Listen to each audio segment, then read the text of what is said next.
What's up, y'all? This is Yael by Yisrael, owner of Flatbush Doulas, founder of the House of Shifra and Pua. Coming to you today to read a poem. Those of you who know me for a long time know that I am a poet, a songwriter, singer sometimes, MC, and I wrote this piece in 2012 and I dedicate it to all of the children who did not make it because their parents didn't make it. And when you hear it, you'll understand why I say that. Everybody hates a baby killer. Nobody's been there. Somebody please see the savage can be found anywhere. It's a lethal injection, or rather influx of rage, mixed with sleep deprivation that lets the beast out the cage. Turn the page of the paper, turn up the local newscast. Every week something happens to make a moment the last for an innocent baby found guilty of one crime, pushing mother past the brink, screaming and crying all the time. This is the poem that no one writes, for fear of being judged a mess. But where are they, these dark nights, when blame blossoms in beds of stress, fertilized in the soil of single parenting woes? Weeds unchecked overgrow into what nobody knows. And nobody knows the trouble I've seen can transform from a ditty to a recurring theme that gets louder and louder with each tick, every talk. Minutes turn into hours on that hell of a clock that waits for no one and will not be turned back. Unexplained bouts of annoyance get answered with a smack, done too hard due to anger, fogging up the mind's windows. The body of a toddler can't withstand hate-propelled blows. How could love turn so ugly in such a short time? The child who once was so sweet now turns her salty as brine.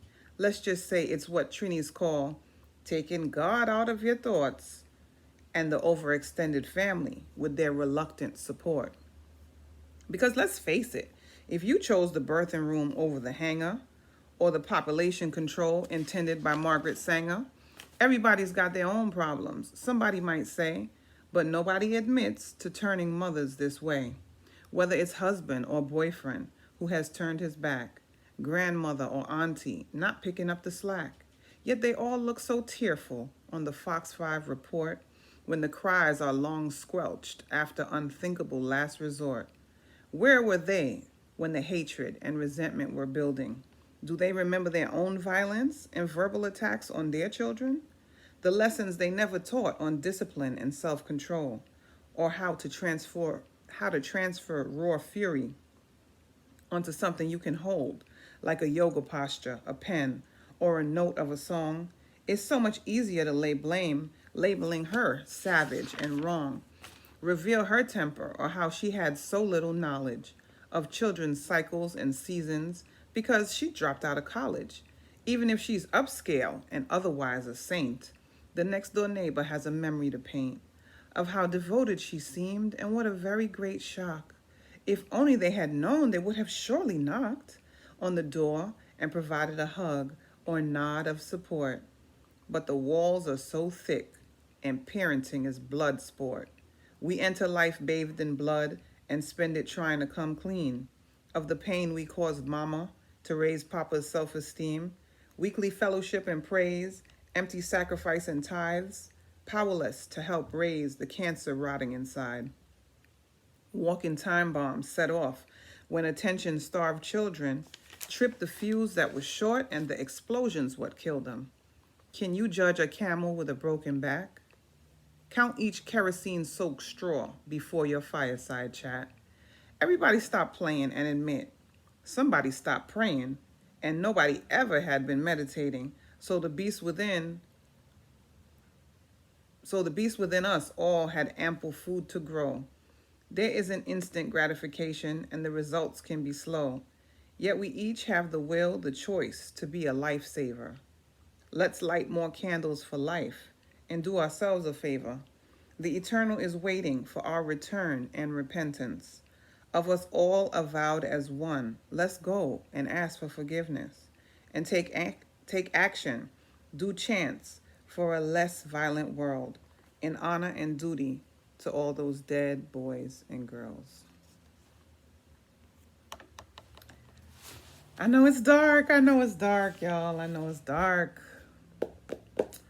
But that is sometimes how parenting can be. Sometimes being a parent, being stressed out, being overtired, doing everything on your own, once again being overtired, sleep deprivation, it changes us and not for the better.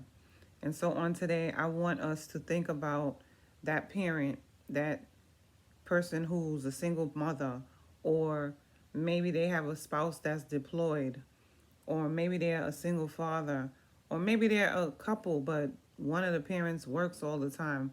And whatever the reason is, they're on their own, doing most of the tasks of the household, most of the parenting and responsibility for the children.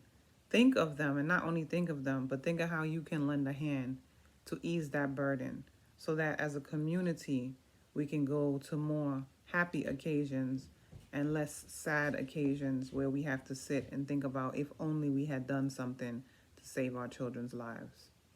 All right? So I know it's heavy, but I know you can hold it. Just consider and act. Let's do something different today. Peace.